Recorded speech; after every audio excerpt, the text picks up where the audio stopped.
Yes, we are. Thank you, God. Uh, We'll now call the Westfield Board of Public Works and Safety meeting to order. The clerk recognized the presence of a quorum. Chuck Lehman, Here. Nick Barbnick, Here. Mayor Willis. Here. We do have a quorum. Thank you, God's helper. We have the presence of a quorum. Do we have a motion to approve the minutes from the last meeting? So moved. Second. Motion made and seconded. All in favor? Aye. Aye. Opposed? Motion carries. Now on the agenda, we'll be tabling a couple items. We'll just table those as they come up on the agenda. And there's one item to add, correct? And one item to add, we're adding it as item number 11, Mule Barn Road reconstruction findings for eminent domain. We'll add that as item 11 and then bump the resolution to 12. Does that work? All right. Action item number 2, Duke Energy utility reimbursement agreement on Union Street. Yeah, for the record, John Neal, Director of Public Works, City of Westfield. We actually have two of these on the agenda, but I'll handle each one at a time. As you may be aware, we have a drainage improvement project that is in design for Union Street, College, Roosevelt, and Cherry, kind of around the Union Bible College campus. Some much needed drainage improvements and road reconstruction work that we are in design on. When we started the design, it was actually under Mayor Cook and the previous administration, but there was a desire to get overhead electric lines underground as part of this construction work. The ideal time to do some of this overhead to underground transitions is during construction, because you're already kind of out there doing construction work anyway. If you recall, when we do ask Duke to go underground, we are responsible for paying the difference in their overhead relocation to underground relocation. They formalize this agreement via utility reimbursement agreement. And this particular one for the Union Street project, it is in the amount of $509,593.94.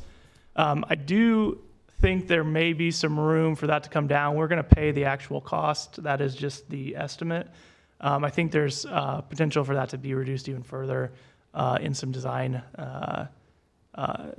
changes. So, but for the time being, what I'm asking the board to do is to approve this utility reimbursement agreement.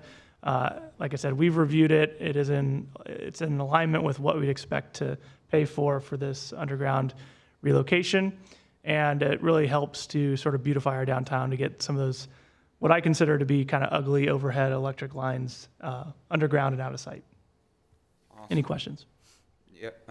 Last meeting you said the Duke's cost estimates come in high and we always come in under. So is that pretty consistent? Yeah, I mean, I think they try to be conservative with their estimates. They do provide documentation for their real costs. We've worked hard to get a good rapport and a good working relationship with Duke Energy.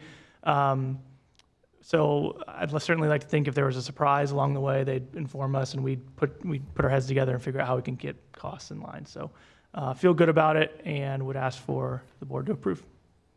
Makes sense to me. Any other questions on this one? Quick question. This is very much in alignment with what we expected years ago, right? I mean, generally speaking. As far as the cost goes? Yeah, I mean, has to be done. Yeah, I mean, so it doesn't, there could be overhead relocation, in which case we wouldn't pay that, but I think I know Mayor and I have talked at length about this. I think there's a real desire to get as many of these overhead utilities underground in our downtown area. You've seen what Carmel has done over the last couple of years. It's a really effective way to improve the aesthetics of a downtown area. And this is a good opportunity to get this work done around Union Street and those other streets as part of the project. And yeah, the cost is in line with what we'd expect to pay. Thank you. Makes sense. Do we have a motion to approve? I'll make a motion to approve the, the title of it, Utility Reimbursement Agreement. I'll second. Motion made and seconded. All in favor? Aye. Aye. Motion carries. I just got a message that those online can't hear everybody, so if we could all make sure that we're speaking close to the microphone, just so, especially since the treasurer's office isn't here. Thank you. Thank you. Action item number 3, similar utility reimbursement agreement on 32 this time. Yeah, that's correct. John Nail again. Same concept that we just talked about, except this one is directly related to our State Road 32 reconstruction project. A lot of the existing overhead electric on the south side of existing 32 will be buried underground. This one's a little bit longer relocation, a little bit more equipment involved, so it is a higher dollar amount. The amount on this one is $1,026,332.91. Same thing applies. We've reviewed this. It is in line with our expectations of what we expected to pay. And I will give Duke credit. We've been working on 32 for a very long time. We were engaging Duke back in 2019 about this overhead to underground relocation.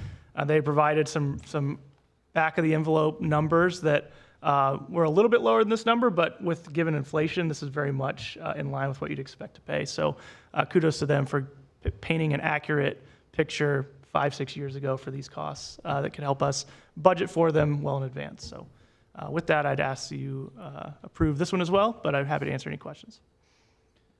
Makes sense to me, similar to the last one. Any other questions on this one? Does this pretty much clean up over to East Street? Yes, it does. So it picks up everything from east of the Poplar Shamrock Boulevard roundabout. It goes underground, inclusive of kind of the mess that's at Union and 32. There's some really large electric utility poles on that intersection, all the way over to East Street. So essentially the full limits of our 32 project. I think there are a couple of service lines that'll be on the north side that'll have to remain going north to service the Wesley Drive neighborhood. But along 32 directly will be all underground. Great. Do we have a motion to approve? Awesome. So moved. Second? Motion made and seconded. All in favor? Aye. Aye. Motion carries. Action item number 4, Indianapolis Hebrew Congregation City Westfield dedication of public right-of-way. Yeah, so John Nail again. This one is related to our Monon Tunnel project. So let me take you to the specific location here. I had a hard time understanding because it looked like we already had a trail there, but Yeah, so I wanted to clarify. This is kind of a clerical cleanup type of item. The Hebrew Cemetery is located here, kind of at the northeast corner of Monon and 161st. Back in, it was before I started with the city, I think it was back in 2016, 2017, there was real momentum on the property owner redeveloping or developing this overall parcel. The cemetery, of course, would remain, but the remainder piece was going to be developed into some type of commercial, potentially mixed-use type of development. We felt like that development was imminent, and as part of that development, they would have been dedicating a right-of-way segment along 161st. Because we felt that was imminent and that dedication was forthcoming, we did get permission to go ahead and build that trail along 161st Street. However, because of reasons beyond my knowledge, the development never occurred, and so therefore they never actually formally made the right-of-way dedication. So we had this perimeter trail technically on private property. This was unbeknownst to me and my staff until we got into the Monon Tunnel project, and Duke Energy was doing some overhead relocation work as part of that project. Duke is very careful about relocating poles within the right-of-way and not on private property, rightfully so. And they could not find any evidence of the right-of-way existing because it didn't. And so this was really a cleanup with the Hebrew Cemetery. We reached out to them, explained the situation. Kudos to them for coming to the table. They recognize that this is something that will need to be dedicated whenever they do develop, so they went ahead and dedicated at no cost to the city to allow for Duke to relocate and to keep our Monon Tunnel project moving forward. So awesome. kudos to them for being good partners on that. Great. Makes Yeah, sense so to me. the action item before you is just formal acceptance of that dedication. Thank you. Any other questions on this? No questions, but they have been very good to work with over the years. Been supportive of our community and good neighbors. It's good for both. Good trail for their property and everything. Do we have a motion to approve? I'll make a motion to approve the dedication of the right-of-way from the Hebrew congregation. I'll second. Motion made and seconded. All in favor? Aye. Aye. Motion carries. Item number 5, I'm going to move to table this to a future meeting. Do we have to vote on that? No. You don't have to. You Thank can you. just announce it on the record as All the right. president. Action item number 6, City of Westfield and Downtown Community Development Corporation agreement for property owned in the downtown. Hi, for the record, this is Janelle Fairman, Director of Economic Development. This action item is related to an agreement between the city and the Downtown Westfield CDC for the city to perform some maintenance and upkeep services on behalf of the Downtown Westfield CDC for property that it has acquired over time to help with development, reconstruction, rehabilitation of property, particularly within our downtown, but we do have some areas near US 31 and Grand Park anticipated as well. This would allow for city staff to perform work and to bill the Downtown Westfield CDC for its time to perform those maintenance duties. This would include snow removal, mowing, that type of thing. And this is really just formalizing the ability for the city to perform those services and bill. I'm happy to answer any questions you might have. Makes sense to me. It's a little close, so it's on us if it's if we're screwing it up. Any questions from y'all? All right. Thank you. Do we have a motion to approve? So moved. Second. Motion made and seconded. All in favor? Aye. Chatham Hills, action item number 7, dedication of public right-of-way. Yes, for the record, Michael Pierce, city engineer. This is a very straightforward item, just dedication of public right-of-way associated with a Zaxby's project on 191st Street at Westmoreland Drive. So it's just to clean up some right-of-way lines along their parcel. And instead of doing a plat, they chose to just dedicate it via meets and bounds. So as you can see on the exhibit, it's just a very small piece of right-of-way dedication. So motion would be just to accept that as right-of-way. Makes sense to me. Any questions on this one? Motion to approve the dedication of the public right-of-way from Chatham Hills. Second. Motion made and seconded. All in favor? Aye. Aye. Motion carries. Thank you, sir. Thank you. Action item number 8, Ackerson and Westfield Road Impact Fee Agreement. John Nail again. So this is related to a roundabout that actually is getting started with construction earlier this week. It's at 171st and Ditch Road. To the west is the Midland, or also known as Ackerson Farms development, there across from the school as well as our Station 81. 171st Street currently tees into Ditch Road. The Midland development is extending 171st Street west through the neighborhood, and we had contemplated a roundabout being placed at that intersection. It was a good opportunity, as they were already building 171st Street, to go ahead and construct that roundabout at this intersection as well. Because it's part of our thoroughfare plan and we are requiring that roundabout to be constructed, we entered into a road impact fee credit agreement with Estridge, the developer on the project, back in 2023. At that time, we were unsure of the exact cost. We recognized that we would reimburse for their costs. And since then, we made a few design changes and tweaks to that roundabout, which changed the overall cost of the project. So the item before you is really an amendment to that original road impact fee agreement to amend the overall credit amount. The new credit amount is $1,948,873.38. We have gone through this cost estimate in a very detailed way. We certainly feel like it is a fair amount for what we would expect to pay for the roundabout construction. The developer is in agreement with that cost as well. So this is a not to exceed amount on the credit agreement.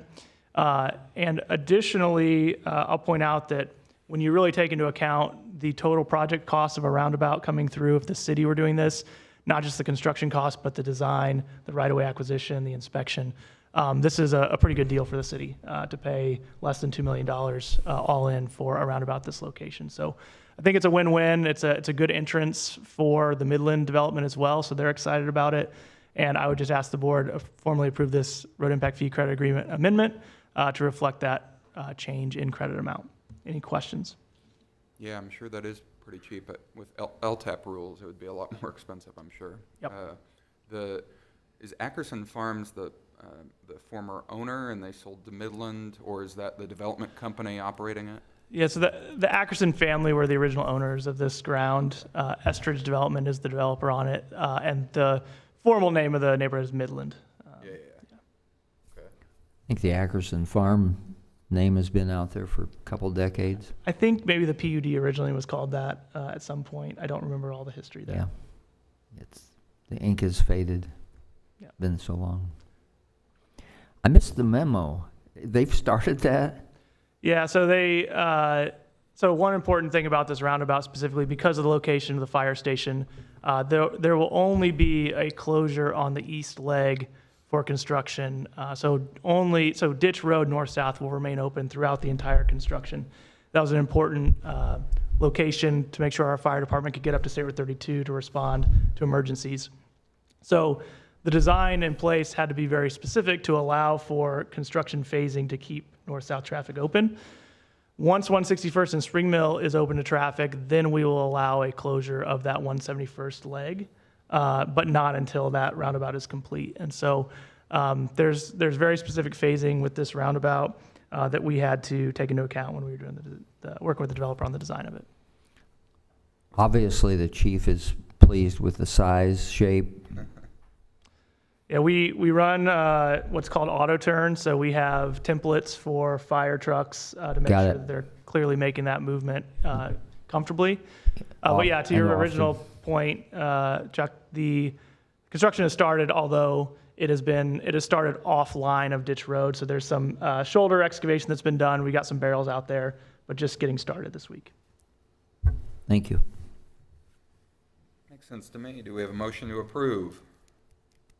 So moved. Second? Motion made and seconded. All in favor? Aye. Aye. Motion carries.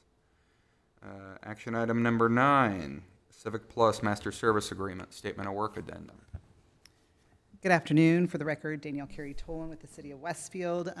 Sorry, Christopher Larson cannot be with us today. He's at church camp with lots of young people running around at church camp. So this agreement combines all of the city's Civic Plus contracts into one agreement. He's been working on this for quite some time for us, and he negotiated the rate on combining all of this. This really combines the services of our website design and our hosting with Civic Plus, our agenda and meeting minutes portal, our new 311 services platform, our ADA website compliance, and Parks and Recreation scheduling services. These really are needed for multiple of different departments that use this and just better facilitate the integration of these platforms to be in one contract versus multiple different contracts out there. So that's why we did this. Makes sense, and probably eases operations too, to have all the systems communicate with one another. I know at one meeting, Chris had talked about there was a couple hiccups in service. Everything I've seen thank you. Everything I've seen is that it's been good since then. Yes. Is that everything? Yeah, That's all been everything's- resolved? Yes, everything's going well.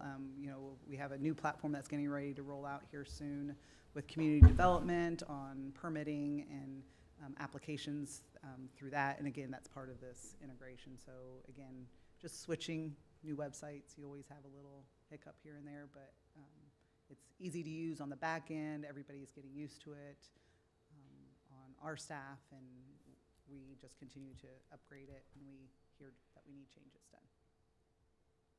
Makes sense to me. Any questions? All right, do we have a motion to approve? So moved. Second? Motion made and seconded, all in favor? Aye. Aye. Aye, motion carries. Thank you. Action item number 10, we will table to a future meeting. And on to new action item number 11, Mule Barn Road reconstruction and eminent domain. Yeah, so John Nail again. This is related to our Mule Barn and 32 improvement project. So Mule Barn is a north-south road, tees into 32, this location.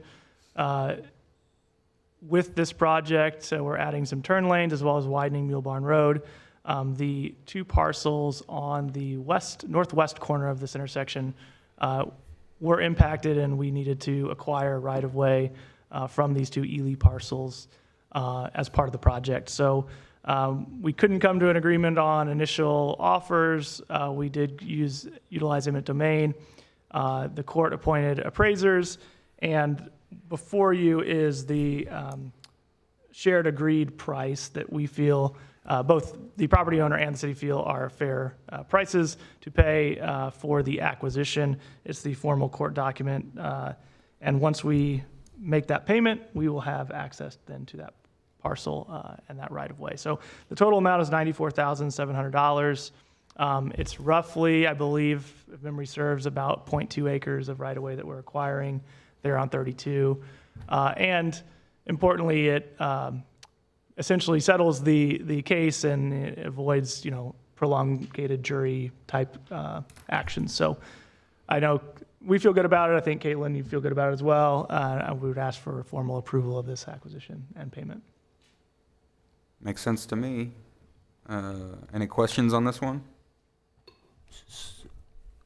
Yeah, share with me, Jonathan. So this went to arbitration?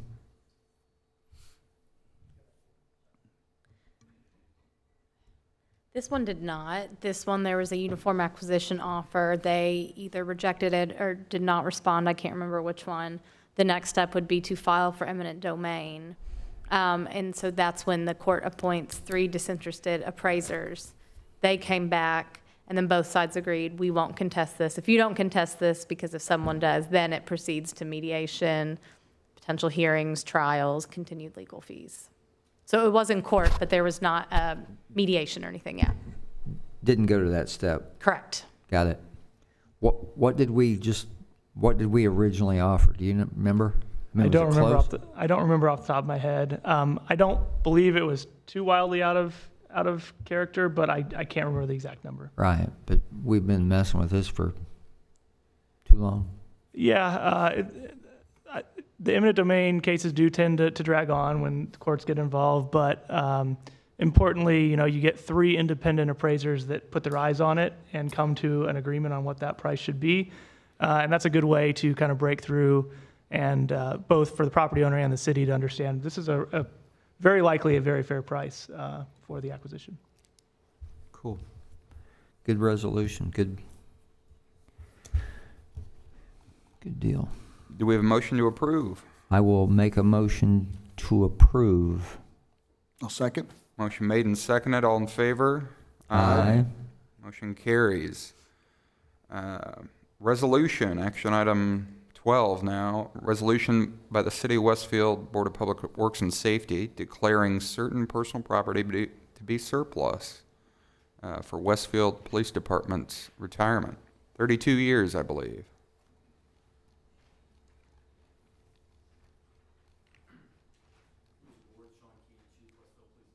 I don't think that mic's on. We can't hear you. Can you hear me now? Yes. Members of the board, Sean Keane, Chief, Westfield Police Department. This is for, this resolution is regards to the retirement of Lieutenant Brody Houston, who served 32 years with our department, 40 years total in law enforcement. And just to note, some of the positions he served on the department during his 32 years was not only lieutenant, but also at one point he was the captain over our criminal investigations division and the assistant chief of police. So what we're asking with this resolution is to declare his primary duty weapon and backup weapon surplus. It has a value of less than $1,000, and that it be transferred to him for his retirement. Sounds great to me. Yes, very warranted. And it's a tradition in Westfield to do this, so it aligns with what we've done in the past. Yeah, and thank him for his service on our behalf. Do we have a motion to approve? So moved. I'll second. Motion made and seconded. All in favor? Aye. Aye. Motion carries. Thank you. Thank you. Thank you. Just under the consent agenda, what's the permit approval line here? No items on that one. Thank you. Yep. Consent agenda. Do we have a motion to approve the consent agenda for July bond information as presented? So moved. Second. Motion made and seconded. All in favor?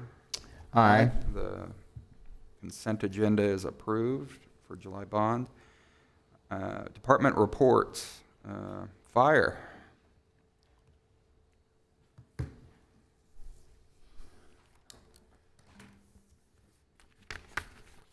Rob Gaylor, Westfield Fire Department. I don't know if John's working his magic or not, or if he wants me to drive.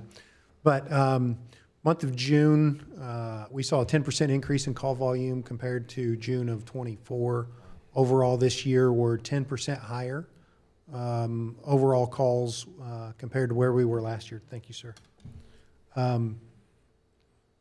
Again, brag about our folks. We saw an average of almost 17 calls per day.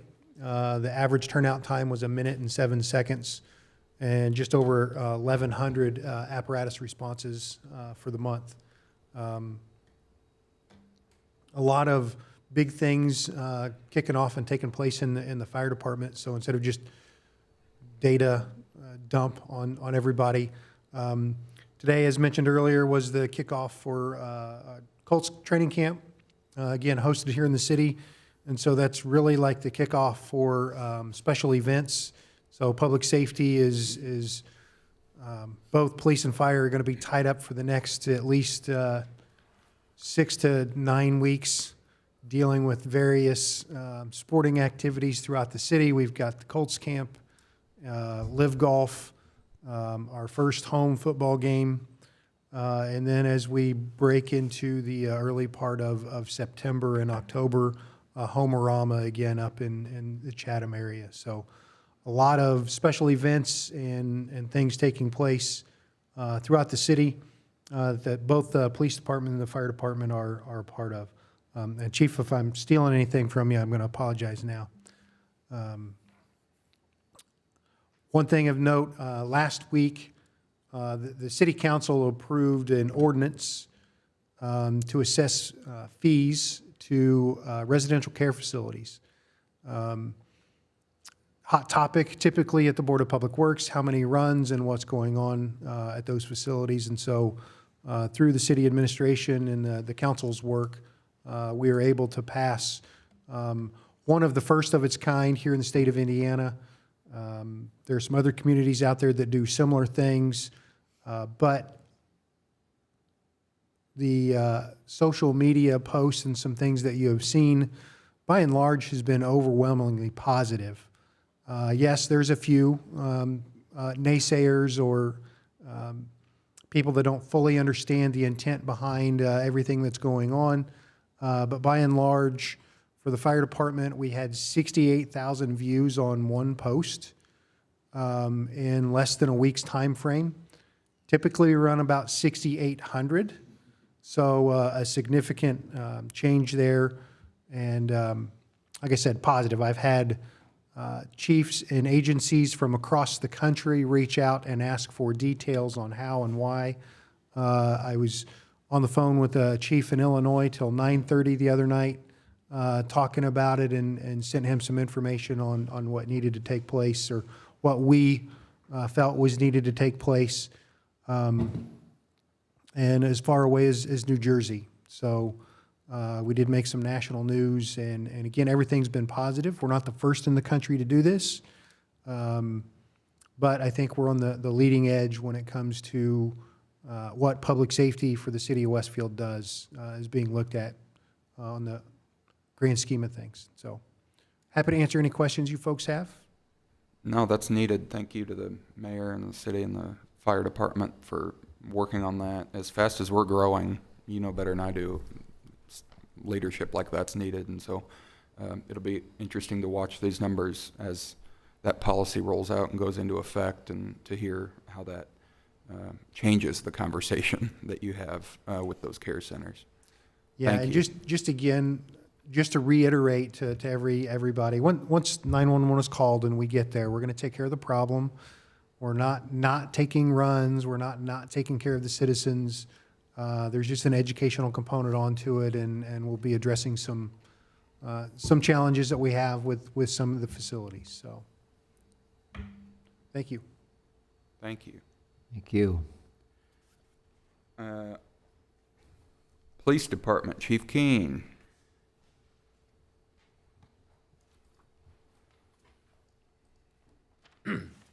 Members of the board, Sean Keane, Chief, Westfield Police Department. Our report overall, I'm going to paraphrase that basically in the month of June, we saw about 2 less reports than we saw in June of 2024. Nothing overly remarkable, but I'll be happy to answer any questions about the report. What I would like to spend a little bit of my time on is updating you on the hiring process that we just completed this last weekend, this next phase of it. I know I've told you today about Lieutenant Houston's retirement. We also had Officer Angie Martin retired on Friday after 28 years of service.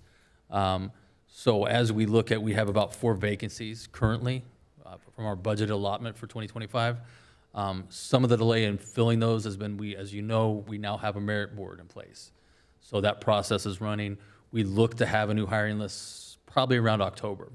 But what I want to update you on is over the weekend, we took applications in the month of June. We received roughly 133 applicants. Wow.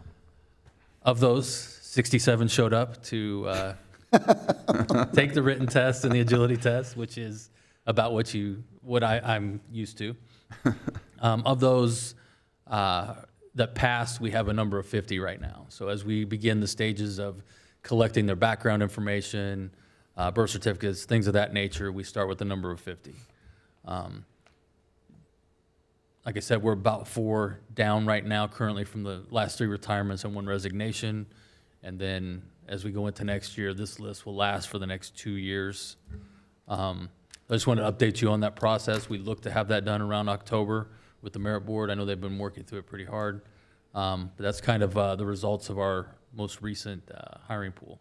So happy to answer any other questions you have or regarding this or any other matter regarding the police department. That's great.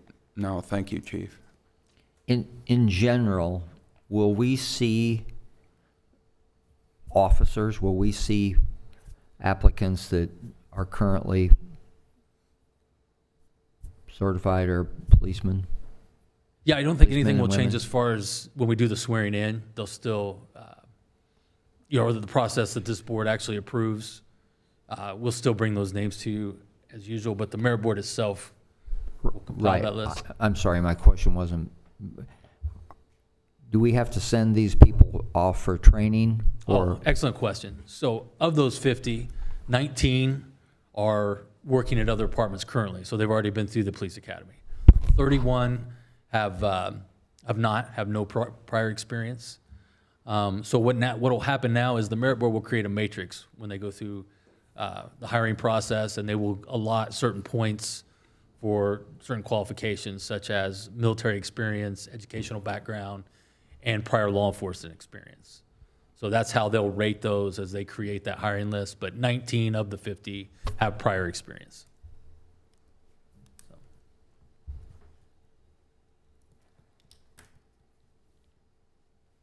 Great. Thank you, Chief. Thank you very much. Thank you. Public Works. Yeah, give me a second. I wanted to show a couple pictures, but I gotta track down where they might be on the on our server. So give me 1 second here. Oh, The Ditch bummer. Road roundabout is great. It's open. Town Road, yeah, Town Road's it. Or Town Road, sorry. Yeah. Never mind. We're not gonna work. I'll email you guys some pictures. But yeah, all right. Well, to get to Public Works, couple things. 181st and Wheeler Roundabout, still anticipated opening on August 1st. So that is right on schedule. in advance of school starting. Asphalt was going down earlier this week and late last week, so that one's right on track. State Road 32 in the downtown, the pictures I was going to show was a large box culvert that got installed last week. We sent our drone.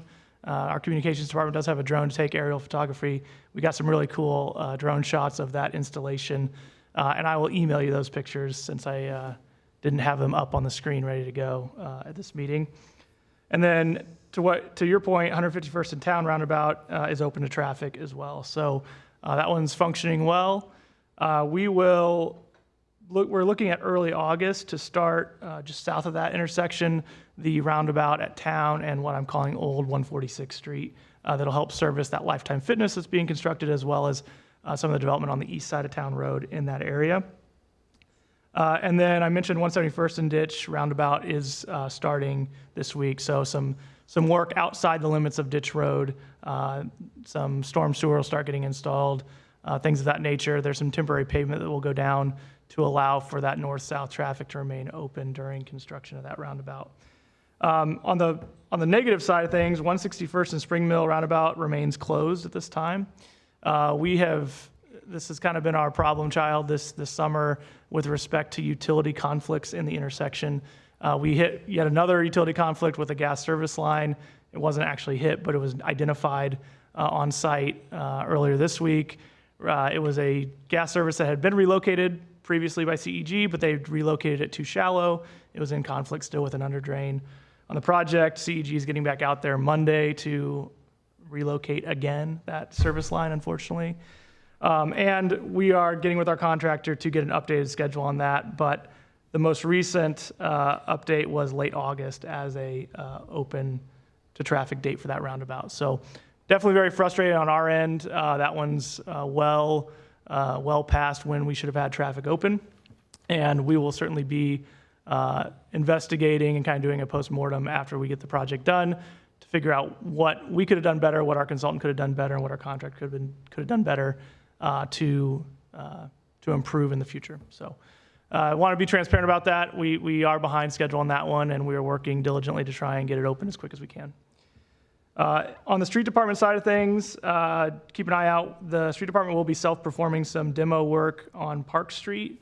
There on the north side of Park Street, just east of Poplar, are two houses that Mr. Dan Moyer currently owns.